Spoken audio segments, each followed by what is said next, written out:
एक कंपनी है जिसका नाम है टेस्ला। जो दूसरी कंपनी एलॉन मस्क की है उसका नाम है स्पेस एक्स। ट्विटर के जो मालिक हैं वो भी अब एक्स के नाम से एलॉन मस्क हैं। एलॉन मस्क मालिक है एक्स का। टेस्ला एक सीरीज बनाती है जिसका नाम है एक्स सीरीज। अपने बच्चों के नाम में भी ये लफ्ज एक्स इस्तेमाल करते हैं। एक्स की सेक्सुअल कॉनोटेशंस हैं, एक्स रेटेड चीजें, एक्स रेटेड मूवी। एक्स में तो एक पतली कमर दरमियान में आ जाती है, ऊपर खुलता हुआ एक्स और नीचे फिर खुलता हुआ एक्स। 38, 24 और 36 की तरफ इशारा है। समझ गए ना आप? बिल्कुल। दुनिया का सबसे अमीर और कामयाब तरीन आदमी भी LSD इस्तेमाल करता है, कोकेन इस्तेमाल करता है, एक्सटेसी इस्तेमाल करता है। एलॉन मस्क के इस वक्त एडमिटेड शुदा बच्चों की तादाद 14। एलॉन मस्क का एक पूरे का पूरा फलसफा है जिंदगी का। फलसफे को कहा जाता है प्रो नेटलिज्म। एलॉन मस्क के जो जिंदा पहले बड़े बेटे ने अपने आप को एक ट्रांसजेंडर वुमन के तौर पे 20 साल की उम्र में रजिस्टर करवाया। एक औरत है जिसने चंद माह पहले एक ऐलान किया कि मेरे यहाँ बेटे की पैदाइश हुई है। जब टेस्ट का रिजल्ट आया तो पता चला कि 99.999% इस बच्चे का बाप एलॉन मस्क है।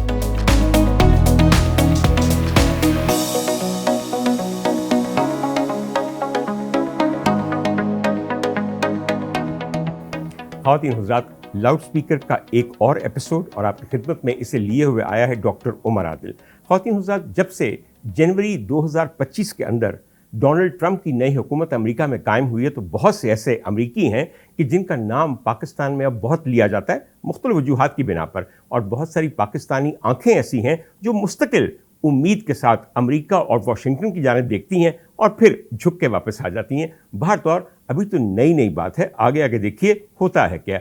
अमेरिका ने जाहिर है कि पहले अपने कुछ प्रायोरिटाइज किए हुए मसाइल उन पर तवज्जो देनी है और फिर कुछ मुल्क प्रायोरिटाइज किए हुए हैं उन पर तवज्जो देनी है। अब प्रायोरिटी लिस्ट के अंदर पाकिस्तान का नाम कहाँ पे है ये वो बेहतर जानते हैं, मगर मैं यहाँ पे उन किरदारों का जिक्र करना चाहता हूँ जो कि यहाँ बहुत शोहरत पा गए। आप अच्छी तरह जानते हैं कि हम जानते हैं कि वैंस जो हैं वो वाइस प्रेसिडेंट हैं। हम ये जानते हैं कि वो इंडिया के दामाद हैं, उनकी बेगम जो है वो एक इंडियन खातून है या इंडियन नजाद खातून है। इसके अलावा हम ये भी जानते हैं कि कौन किस ओहदे पे है, कौन किस ओहदे पे है और रिचर्ड ग्रेनेल क्या कहते हैं पाकिस्तान के बारे में और एक साबिक पाकिस्तानी वज़ीर आज़म के बारे में। आज मैं जिस शख्स का जिक्र करना चाहता हूँ, आपने उसका नाम तो बहुत सुना और बहुत लिया, मगर मुझे यकीन है कि जो बातें मैं आपके सामने आज रखना चाहता हूँ वो उसके बारे में पहले नहीं पता थी और शायद आप कुछ नई बातें भी सीख सकें। ख़वातीन हज़रात, मेरा आज का मौजू इस वीलॉग का एलॉन मस्क है। एलॉन मस्क नाम याद आ गया ना आपको? हजूर वाला, एलॉन मस्क इस वक्त इस पूरे कुर्राए अर्ज में एक वाहिद अमीर तरीन शख्स है। वाहिद अमीर तरीन शख्स।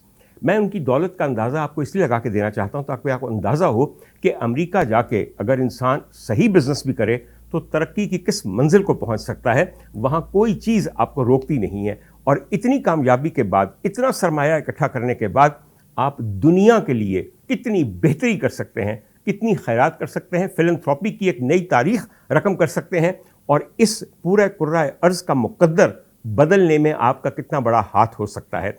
हजूर वाला, सबसे पहले तो मैं आपको एक बताऊं कि इस वक्त जो फोर्ब्स मैगजीन है, FORBES, वो रियल टाइम मिलियनर्स की एक पूरी फहरिस्त शाया करता है। तो आइए बताऊं कि इस फोर्ब्स मैगजीन की real time millionaires of the world का number 1 position holder Elon Musk है और उनके अंदाजे के मुताबिक एलॉन मस्क इस वक्त तकरीबन 421 बिलियन डॉलर्स नेट का वर्थ है। यानी कि 421 बिलियन US डॉलर्स उस आदमी की इस वक्त असासाजात हैं और तकरीबन $47,000 पर मिनट के हिसाब से इनका सरमाया बढ़ रहा है अपने मुनाफों की वजह से और अच्छी इन्वेस्टमेंट और स्टॉक प्राइसेस के ऊपर जाने की वजह से। ख़वातीन हज़रात, आपको मेरी तरह आप भी गरीब लोग हैं, आपको क्या पता कि 421 बिलियन क्या होता है या कितने रुपए बनता है।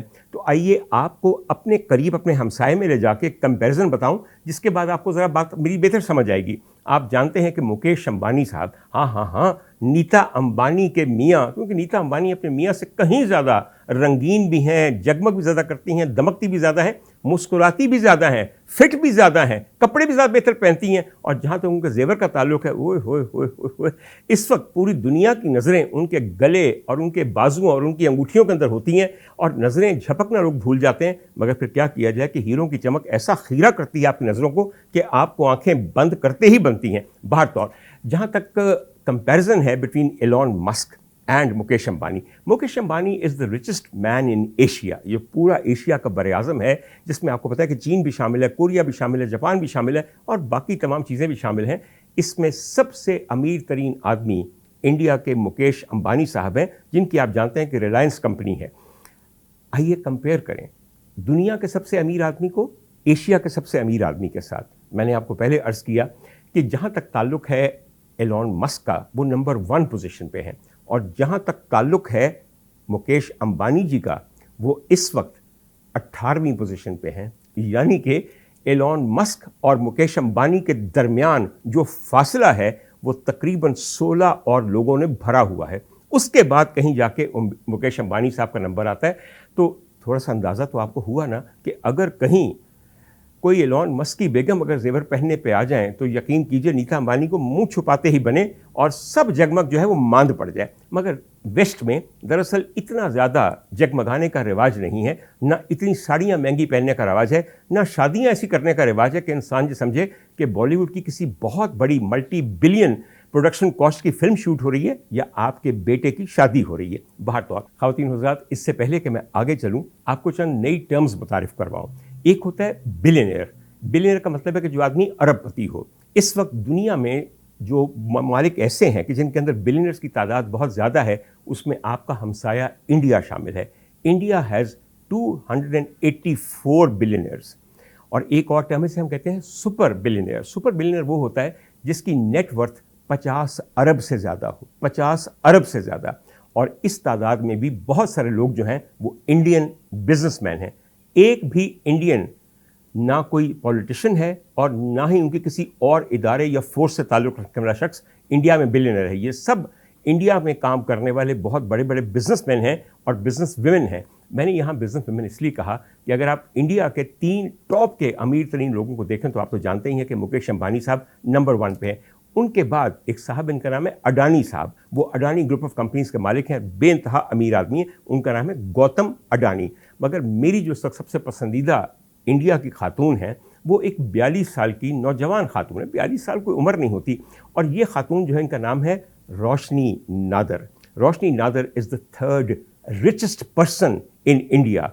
एंड पूरी दुनिया में अगर देखा जाए तो ये पहली 100 most influential, most important and richest खवातीन ऑफ द वर्ल्ड में इनका शुमार है। और इनकी जो कंपनी है उसको कहा जाता है HCL टेक्नोलॉजीज़। सोचिए कि एक छोटी सी उम्र पे इस खातून ने ना सिर्फ ये कि बिज़नेस में ये नाम पैदा किया, बल्कि बाकायदा शादीशुदा हैं और शादीशुदा होने के अलावा 2 बच्चों की वालिदा हैं और जिनकी परवरिश पे और जिनकी निगहदाश्त पे ये खसूसी तवज्जो देती हैं। तो वो तमाम खवातीन जो ये समझती हैं कि अगर हम बच्चे पालना शुरू कर गए या किसी शौहर के पौंध होना शुरू कर दिया तो ज़िंदगी हम पे हराम हो जाएगी, ऐसा कतई नहीं होता। आप रोशनी नादर को अपनी आइडियल बना के देखिए और उनकी ज़िंदगी के मतलब जानिए। वो दिल्ली की एक लड़की थी जिसने अपनी मेहनत से और परवरदिगार की मेहरबानी से ये मकाम हासिल किया है। और एक और आपको बात बता दूं, मुझे रोशनी से इतनी मोहब्बत इसलिए है कि रोशनी ने अपनी पूरी ज़िंदगी पढ़ाई के साथ साथ इंडियन क्लासिकल म्यूज़िक के ऊपर अबूर हासिल किया है। कमाल उम्दा गाती हैं, रागदारी पे उन्हें एक मुकम्मल गिरफ्त है। हाँ, आपके ज़माने में आपके सामने अगर हम कहीं ये कह दें कि फ़लानी खातून बहुत अच्छी सियासतदान है लेकिन कभी कभी रागदारी करती हैं, तो आप कहेंगे कि बिल्कुल दायरा इस्लाम से खारिज कर दो, इस औरत का दुनिया में रहना जुबर कर दो, हम ऐसी बदमाश औरत के बिल्कुल वोट नहीं देंगे। खुदा का वास्ता है, दुनिया में आर्ट्स जो हैं आपके दिल को नरम करते हैं, आपके दिमाग को जिला बख्शते हैं और आपको बहुत बड़ा अचीवर भी बना सकते हैं। खैर ख़वातीन हज़रात, मेरे ख्याल में बड़ा मुनासिब रहेगा अगर मैं एलॉन मस्क का मुकाबला पाकिस्तान की ग्रोस डोमेस्टिक प्रोडक्ट से कंपेयर करूं। इसको आपकी जो जीडीपी होती है वो बताती है कि एक मुल्क कितना प्रोड्यूस करता है, कितना कमा सकता है एक साल में। तो पाकिस्तान की जो जीडीपी है इस वक्त $280 बिलियन है, जबकि एलॉन मस्क फ़र्द वाहिद इस वक्त $421 बिलियन का मालिक है और रोज़ाना मज़ीद तरक्की कर रहा है। और ये मत भूलिए कि एलॉन मस्क के ऊपर एक पैसे का कर्ज़ नहीं, जबकि पाकिस्तान के अगर कर्ज़ों का आपसे जिक्र करूं तो यकीन कीजिएगा वो इतने हैं कि एलॉन मस्क जैसे 10 और लोगों की भी पूरी दौलत इस मुल्क को दे दी जाए तो इसके कर्जे ख़त्म ना होंगे। हाय, हम दलदल के किस मकाम पे फंस गए हैं और मज़ीद नीचे धंसते चले जा रहे हैं, धंसते चले जा रहे हैं। आर्जी सहारों को दिखा दिखा के आपको बताया जा रहा है 7 रुपये आपके हमने कम कर दिए। ये और बात है कि 700 बिलियन का कर्जा आप पे हमने लाद दिया है जो आपकी अगली 7 नस्लें भी दे ना सकेंगी। ख़वातीन हज़रात, आगे चलते हैं, थोड़ा सा एलॉन मस्क के बारे में मैं बात करता हूँ। एक बात तो मुझे ये करनी है कि एलॉन मस्क इतने खुशकिस्मत, इतने अमीर, इतने ताकतवर आदमी हैं। आइए देखते हैं कि मेनली काम क्या करते हैं। तो एलॉन मस्क का अगर आप काम जानना चाहें तो सबसे पहले उनकी कंपनीज़ को ज़रा देखिए। एक कंपनी है जिसका नाम है टेस्ला। सब लोग जानते हैं टेस्ला क्या है, जो नहीं जानते वो आज जान लें। टेस्ला दरअसल ऐसी गाड़ियां बनाने वाली कंपनी है कि जिन्हें चलाने के लिए आपको फॉसिल फ्यूल इस्तेमाल नहीं करना पड़ता, यानी कि ये क्लीन एनर्जी पर चलती हैं। टेस्ला नाम की गाड़ियां जो होती हैं, इस किस्म की जो गाड़ियां होती हैं, वो चूंकि बैटरी पे चलती हैं जो चार्ज हो जाती है आपके फ़ोन की तरह। आप अपने फ़ोन के अंदर कोई तेल तो नहीं डालते या हाई ऑक्टेन तो नहीं डालते, सिर्फ उसको चार्ज करते हैं बैटरी को, और बैटरी अगले 24 घंटे के लिए चलती रहती है। आपको पैगाम आते रहते हैं और आप में से जो खुशकिस्मत हैं वो लाउड स्पीकर की एपिसोड्स भी देखते रहते हैं, और जो नहीं हैं वो पता नहीं कौन सी खराफात देखते हैं। अल्लाह ही हाफिज़ है उनका, मैं उनकी दुआ भी कर सकता हूँ और कुछ नहीं। बाहर तो ख़वातीन हज़रात, इन गाड़ियों को कहा जाता है BEVs, बैटरी इलेक्ट्रीफाइड व्हीकल्स, और ये कमाल फ्यूचर ऑफ द वर्ल्ड हैं, ताकि हमारे यहाँ जितना भी ताफुन, पोल्यूशन और तेल की बढ़ती घटती प्राइसेस हैं वो किसी तरह कंट्रोल में आ सकें। टेस्ला इसके अलावा क्लीनर एनर्जी ऑप्शंस भी बनाता है, जिसके अंदर आपकी समझ के लिए मैं बता दूं कि जो आपके घर के ऊपर आजकल लगे होते हैं सोलर पैनल्स, ये भी टेस्ला एक बड़ी तादाद में और इस तरह की फ्यूचरिस्टिक चीज़ें बहुत ज़्यादा बनाता है। जो दूसरी कंपनी एलॉन मस्क की है उसका नाम है स्पेस एक्स। स्पेस एक्स एक स्पेस के अंदर जाने वाली टेक्नोलॉजिकल कंपनी है। आपके जो रॉकेट छोड़े जाते हैं, आपके जो मुख्तलिफ एक्सपेडिशंस जाते हैं, स्पेस के इन्वेजन के लिए जितनी टेक्नोलॉजी चाहिए उसकी मुख्तलिफ चीज़ें एलॉन मस्क की ये पूरी फैक्ट्री बनाती है। और आप ये सोचें कि ये कितनी बड़ी साइंटिफिक डेवलपमेंट की बात करते हैं। उसके अलावा आपके इंटरेस्ट के लिए मैं बताऊं, जो आप में से बहुत सारे लोग जानते होंगे कि एलॉन मस्क मालिक है एक्स का। एक्स का मतलब ये हुआ कि जो आज से तकरीबन 2 साल पहले तक, 2023 तक, जिसे आप ट्विटर कहते थे, जिस पे लोग ट्वीट करते थे और जिसका निशान एक उड़ती हुई चिड़िया थी ना। ख़वातीन हज़रात, ये वो चिड़िया नहीं है कि जिसके पर कटे हुए हैं और वो पता नहीं कौन से ईवानों के अंदर फड़फड़ा के फिरती रहती है और पता नहीं कौन से दरवाजे की किस दर से निकल फर्र करके बाहर आ जाती है और किसी टीवी चैनल के एक डेस्क पे बैठे हुए एक चिड़ी बाज के साथ बैठ के कहते हैं कि मैं तुम्हारे लिए खबरें लाई हूँ। खबरें हम सबको पता है, सिर्फ हमारे पास वो इम्यूनिटी नहीं है, हमारे पास वो प्रोटेक्शन नहीं है, हमारे पीछे वो लोग नहीं हैं कि आपको हम सच्ची खबरें सुना सकें, और किसी के पास भी इस वक्त ये इख्तियार नहीं है। तो जो झूठी मन घड़त किस्म की उम्मीद अफसा धोखेबाज खबरें हैं वो चिड़ियाँ ही ला सकती हैं, इंसान तो नहीं ला सकते। अब हम चिड़ियों के मामले पे आ गए हैं। कल को पता चलेगा कि कव्वेबाज आ गया है, फिर पता चलेगा कि एक, क्या मैं आपको कहूँ, वो चुड़ैल वाला भी है जिसकी अपनी शक्ल बिल्कुल चुड़ैल जैसी है। बाहर तौर ख़वातीन हज़रात, मैं कहना सिर्फ ये चाह रहा था कि जो ट्विटर है वो अब, अगर आप गौर करें कि फरवरी 2024 में पाकिस्तान में से बैन कर दिया गया। आपकी पीटीए ने कहा कि ट्विटर की मौजूदगी और इस पर होने वाले ट्वीट्स की वजह से आपके मुल्क का इस्तेहकाम और सिक्योरिटी ख़तरे में है। या अल्लाह, पाकिस्तान एक सोशल मीडिया की ऐप के साथ ख़तरे में आ जाएगा। इसका इस्तेहकाम इतना कमज़ोर है, मैं कभी सोच नहीं सकता था। फरवरी 2024 में अगर आपको याद हो हमारे जनरल इलेक्शन हुए थे और जनरल इलेक्शन के बिल्कुल साथ ही ट्विटर पे बैन ने हमें ये बताया कि इलेक्शन में जो कुछ होने वाला है वो तो फिर कोई भी चीज़ उसमें मुस्तहकम नहीं रहेगी और किसी भी चीज़ पर तनकीद बर्दाश्त नहीं की जाएगी। बाहर तौर ये आपका फ़ैसला है, आप ही ने तो वोट दिए हैं, आप ही के वोट से तो आपकी हुकूमत आई है। और आपके ख्याल में कौन वोट दे गया है? कोई चिड़ी, कौवा, चुड़ैलें या जिन? खैर, बाहर तौर ये जिन्नों का जिक्र भी बुरा नहीं है, जिन आ जाते हैं कई दफ़ा। बाहर तौर ख़वातीन हज़रात, तो मैं ये कह रहा था कि ट्विटर के जो मालिक हैं वो भी अब एक्स के नाम से एलॉन मस्क हैं। आपने शायद गौर किया हो कि एलॉन मस्क को एक्स का लेटर बहुत पसंद है। इनकी जो पहली कंपनी थी उसका नाम था x.com। इसके बाद जब इन्होंने स्पेस टेक्नोलॉजी के अंदर आगे गए हैं तो उसका नाम इन्होंने रखा स्पेस एक्स। उसके बाद जब ट्विटर इन्होंने ख़रीद ली तो उसका नाम रख दिया एक्स। और उसके अलावा आप ये देखें कि टेस्ला एक सीरीज़ बनाती है बहुत उम्दा हाइब्रिड गाड़ियों की, BEVs की, जिसका नाम है एक्स सीरीज़। अपने बच्चों के नाम में भी ये लफ्ज़ एक्स इस्तेमाल करते हैं। मैंने कई दफ़ा सोचा कि मैं इसके बारे में तहकीक करूं कि इनको ये लेटर क्यों पसंद है। कहीं कोई साफ सबूत तो नहीं, मगर 2-3 बातें मुझे समझ आईं। एक तो जो एक्स की सेक्सुअल कॉनोटेशंस हैं, एक्स रेटेड चीज़ें, एक्स रेटेड मूवी, समझ आ गई ना आपको? बताने की ज़रूरत नहीं है। पाकिस्तानी माशाल्लाह वो इंतहाई उम्दा इस्लामी कौम है जो पूरे गूगल के अंदर दुनिया जहान के नेट के ऊपर पोर्नोग्राफी यानी कि नंगे फोहश वीडियोस को सर्च करने वाली नंबर 1 कौम है। नंबर 1 कौम। पाकिस्तानियों ने कभी और कोई चीज़ सर्च नहीं की, मगर जहां आता है नंबर एक्स रेटेड पोर्नोग्राफी का, वो चाइल्ड पोर्नोग्राफी हो, एनिमल पोर्नोग्राफी हो, खोतियां शोतियां, उसमें आप नंबर 1 पे हैं। अगर कोई गोल्ड मेडल मिलना होता आपको, कोई ओलंपिक्स होते पोर्नोग्राफी के अंदर, तो पाकिस्तान हमेशा नंबर 1 की पोजीशन पे होता। ये ना होता जो हॉकी और फिर क्रिकेट और फिर बाकी चीज़ों में हो रहा है बाहर तौर। तो ख़वातीन हज़रात, मैं जो अर्ज़ कर रहा था आपको, एक तो आपसे बातें करते करते मैं बड़ी कोशिश करता हूँ कि अपनी ज़बान पे काबू रखूँ, अपने दिल पे काबू रखूँ, मगर मैं क्या करूँ, ये दिल काबू में नहीं है। जो हालात हमने आप पे और आपने हम पे सादर कर दिए हुए हैं, जो लागू कर दिए हैं, उसके बाद ज़िंदा रहना ही एक बहुत बड़ा कमाल है। तो बाहर तौर एक तो एक्स की कॉनोटेशन होगी। दूसरी बात है, अलजेब्रा में एक चीज़ होती है एक्स, द अननोन वैल्यू, जिसका आपको पता ही नहीं होता था कि क्या वैल्यू होती है। और तीसरी बात, मैंने इनके मुख्तलिफ इंटरव्यूज़ में देखी कि एलॉन मस्क को द लेटर एक्स पसंद बहुत है, इसकी साख्त बहुत पसंद है। तो उनकी कोशिश होती है कि उनकी कंपनियों में, उनकी फैमिली में मुख्तलिफ जगहों पे एक्स नाम आए।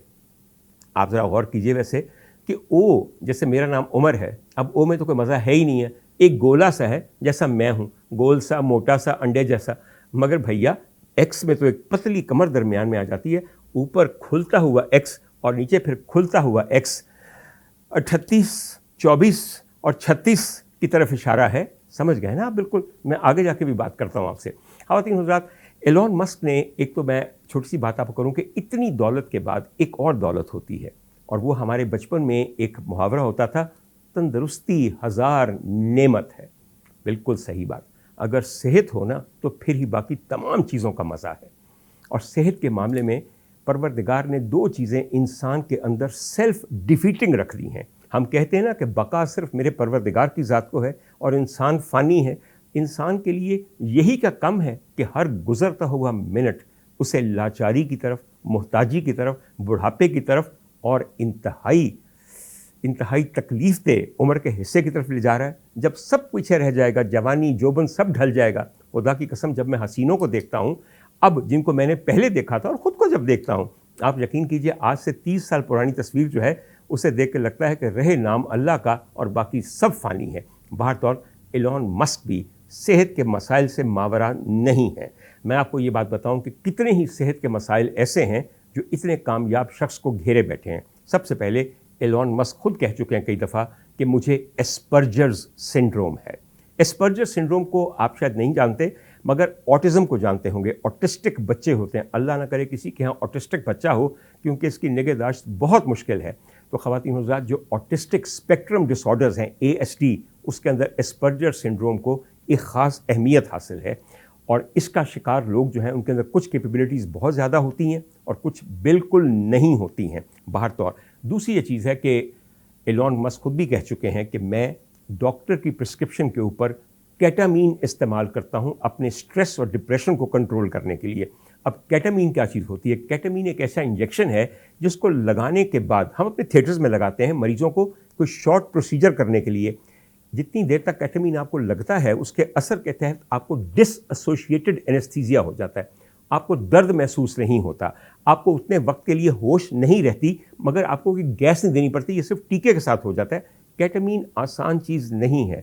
केटामीन के बाद जब मरीज़ उठता है तो उसको बहुत डरावने ख्वाब आते हैं कई दफ़ा, इतने डरावने ख्वाब कि वो अपने ऑपरेट करते हुए सर्जन पे ख़ुद को कत्ल करने का इल्ज़ाम लगा देता है कि मैंने इस आदमी को मुझे कत्ल करते हुए देखा है।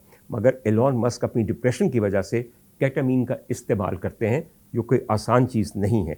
इसके अलावा एलॉन मस्क ये कई दफ़ा कह चुके हैं कि मुझे बहुत बहुत ज़्यादा स्ट्रेस है, क्योंकि इतनी कंपनियां चलाते हैं और कंपनियों के साथ साथ एक बहुत बड़ी फैमिली को चलाते हैं, बहुत सारी ख़वातीन के साथ ताल्लुक़ रखते हैं। और जब से ट्रंप आए हैं, ये ट्रंप के सीनियर एडवाइज़र हैं और सीनियर एडवाइज़र की हैसियत में ये department of governmental efficiency DOGE, जिसे डॉग भी कहा जाता है क्योंकि ये कुत्ते की तरह भभोड़ रही है गवर्नमेंट ऑफिशियल्स ऑफ अमेरिका को।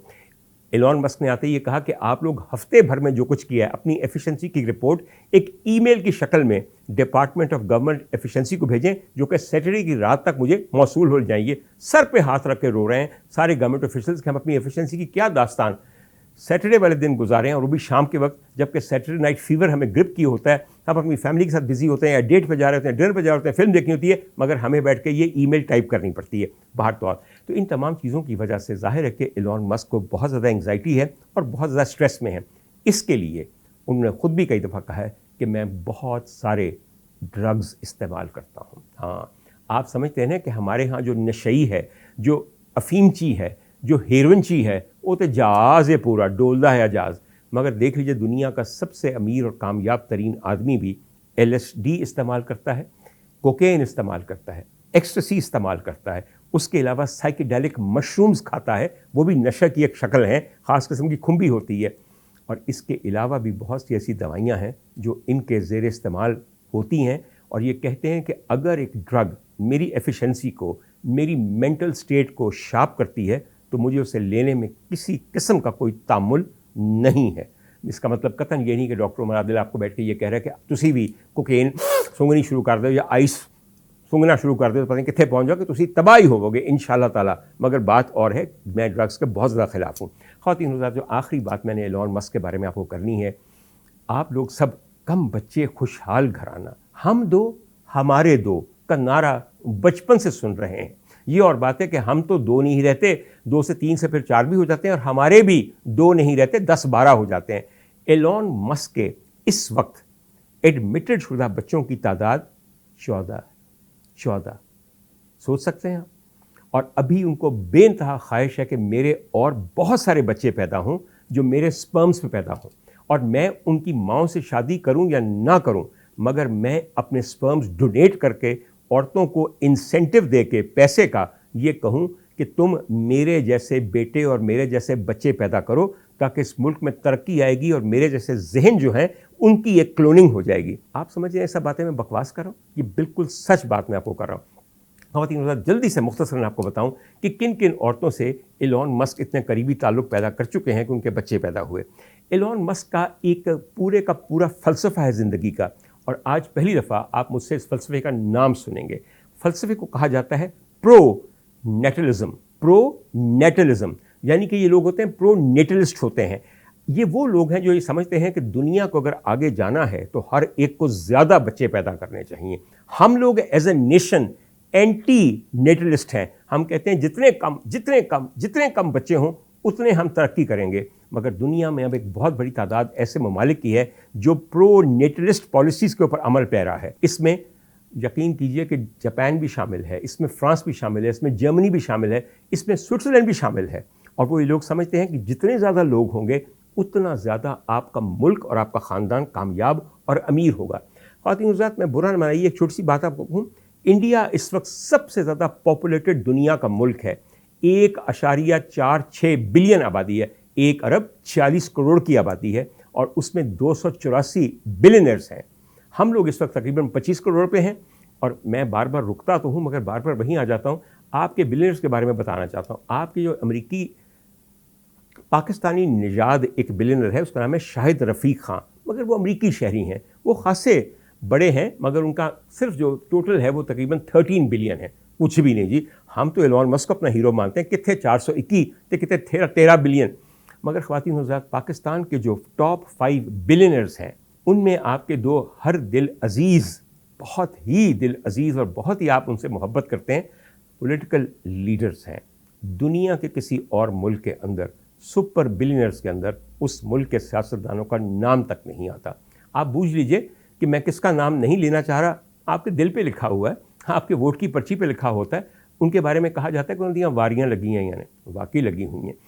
और मुझे सबसे ज़्यादा मज़ा पता है कब आता है, जब हम ये कहते हैं कि हमारे यहाँ बहुत बड़ी इन्वेस्टमेंट आने वाली, 100 अरब आने वाला है। ये जो आए हैं साहब जर्मनी से, ये अमेरिका से, इन्होंने कहा कि मैं तकरीबन 1000 अरब की इन्वेस्टमेंट करूंगा। अबू धाबी से पैकेज आने वाला है, सऊदी अरब से पैकेज आने वाला है, और ओवरसीज पाकिस्तानियों ने तो आके अपना तन मन धन इस मुल्क पे लुटा देना है, यही इन्वेस्ट कर देना है।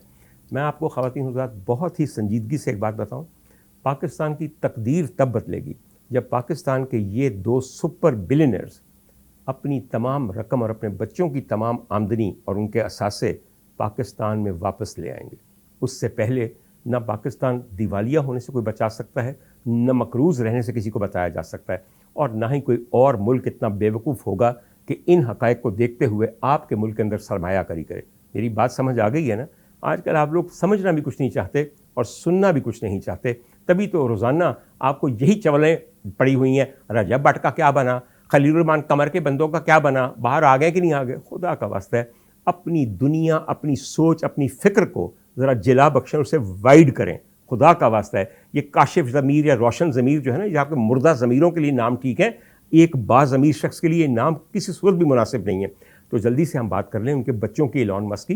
तो 14 बच्चों में से सबसे पहले एलॉन मस्क ने जिस खातून से शादी की, वो उनकी क्लास फेलो थी, उनसे मोहब्बत थी उनको, उनसे उनका पहला एक बेटा हुआ जिसका नाम रखा गया नेवाडा।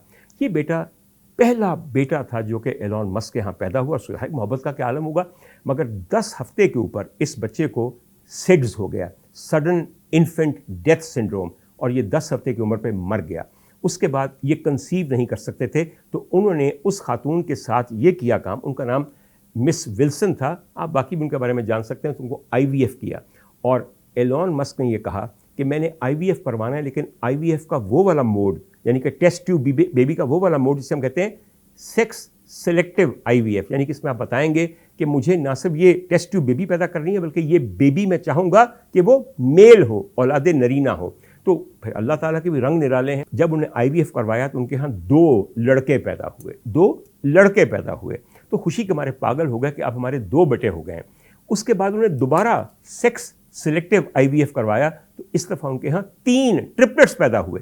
इसलिए कि जब आप IVF करवाते हैं तो आप एक ओवम को नहीं करते, बल्कि 3-4 ओवम्स को लेकर स्पर्म के साथ फर्टिलाइज करके टेस्ट ट्यूब के अंदर फिर दोबारा माँ के रहम में इंजेक्ट कर देते हैं। वो एक अगर ठहर गया तो 1 होगी, 2 ठहर गया तो 2 होगी, 3 ठहर गया तो 3 होंगे।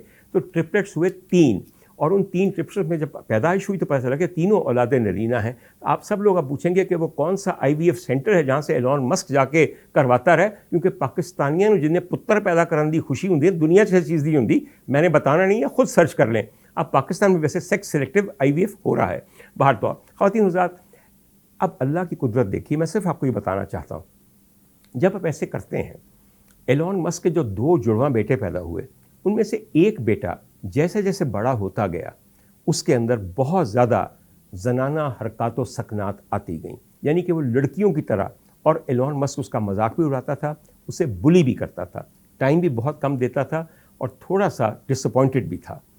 आगे चल के एलॉन मस्क के जो जिंदा पहले बड़े बेटे ने अपने आप को एक ट्रांसजेंडर वुमन के तौर पे 20 साल की उम्र में रजिस्टर करवाया, अपना नाम बदल के विवियन रखा। विवियन एक जनाना नाम है, और अपने सरनेम में से मस्क को हमेशा के लिए उड़ा दिया, और ये कहा कि मैं किसी किस्म का माली, जज्बाती या खून का ताल्लुक़ अपने बायोलॉजिकल फादर के साथ नहीं रखना चाहती। मैं अब एक इंडिपेंडेंट 20 साल की ट्रांस वुमन हूँ, और अपने नाम के तौर पे मैं अपनी माँ का सरनेम विल्सन, तो Vivian Wilson is the eldest daughter, a transgender woman of Elon Musk. मैं महरब मोइज़ावान को कहूँगा कि महरब, अपने किसी अगले वीलॉग में ज़रा विवियन का जिक्र कीजिए। She actually is a daughter who has given up the wealth and the name of her father and actually Leeds her own truth and her own life. तो मेरे ख्याल में तो ट्रांस विमेन के लिए एक बहुत बड़ी इंस्पिरेशन होगी विवियन विल्सन। और आजकल विवियन जो है वो टोक्यो में रहती हैं और बहुत अच्छी पढ़ाई कर रही हैं, उनको मुख्तलिफ चीज़ों में इंटरेस्ट है, बहुत सारी ज़बानें भी जानती हैं, और इस वक्त एक बहुत बड़ी इन्फ्लुएंसर और सोशल मीडिया प्रेजेंस है उनकी। ख़वातीन हज़रात, आगे चलते जाते हैं।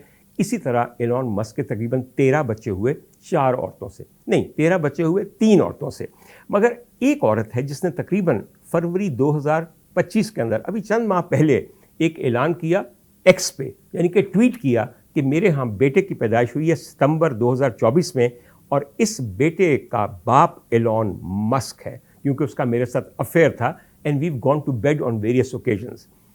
इस चीज़ को ज़रा एलोन मस्क ने ना माना ना डिनाई किया, मगर ये खातून जिनका नाम एशली सेंट क्लेयर था, उसने अपने बेटे का नाम भी बताया कि उसका नाम है रोमनकुलस। रोमनकुलस इनके बेटे का नाम है। और फिर बिलाखिर कोर्ट में ये कहा गया कि ये डिस्प्यूटेड पैटर्निटी का केस है, यानी कि बाप की वल्दियत के बारे में डिस्प्यूट है, तो आइए इस बच्चे का टेस्ट करवाएं, जिससे आप PCR भी करवाते हैं और DNA टेस्टिंग भी करते हैं। जब टेस्ट का रिजल्ट आया तो पता चला कि 99.999% इस बच्चे का बाप एलोन मस्क है।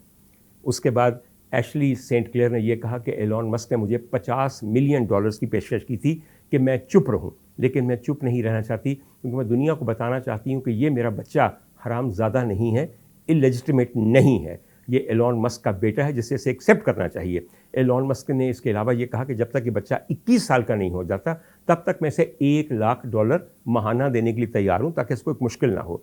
बहरतौर अब ये कोर्ट का फैसला आ चुका है। एक तरफ एलोन मस्क ये समझते हैं कि एक पूरा लीजन ऑफ मस्क बेबीज़ होने चाहिए, यानी कि एक फ़ौज हो तैयार मस्क जैसे, और एक औरत जो है जिसने बड़ा हेल्दी एक बेटा पैदा किया है रोमनकुलस, और उसको मानने के लिए ज़रा मुश्किलात का शिकार थे।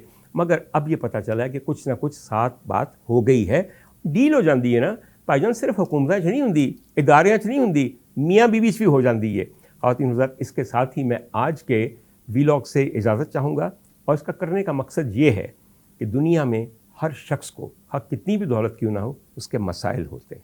दुनिया में हर एक को बीमारियां हो सकती हैं। दुनिया के हर बंदे के अंदर दिमाग का नक्स हो सकता है। आप अपनी ज़िंदगी को बेहतर बनाएं, लेकिन हमेशा दुनिया के उस एस्पेक्ट में नज़र रखें जो कि आला है, जो तरक्की की राह दिखाता है, जो कामयाबी का रास्ता दिखाता है। लोगों के उन हिस्सों पर ना बैठें उस गंदी मक्खी की तरह जो पीप निकलते ज़ख्म के ऊपर जाके भिन भिनाना शुरू कर देती है। लोगों के हसीन और साफ़ की तरफ नज़र रखें। आपके अंदर भी अल्लाह करे कि वो पैदा हों। इस पूरे वीलॉग का मकसद ये था कि आई जस्ट वांटेड टू ह्यूमैनिफाई, इंसान बनाना एलोन मस्क को, मेरे और आपकी तरह का इंसान। मगर क्या किया जाए, इंसानों के हाथों में ही इंसान की किस्मत के फ़ैसले होते हैं। ये बिल्कुल गलत है। ये सिर्फ वसीले होते हैं, किस्मत के सारे फ़ैसले ऊपर होते हैं।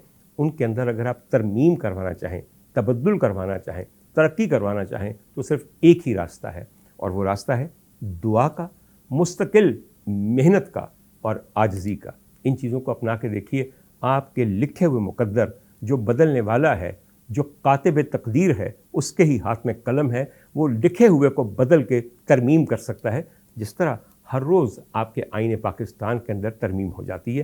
क्या पता बख्ते पाकिस्तान के अंदर भी मेरा परवरदिगार तरमीम कर दे और हम सब एक खुशकिस्मत कौम बन जाएं।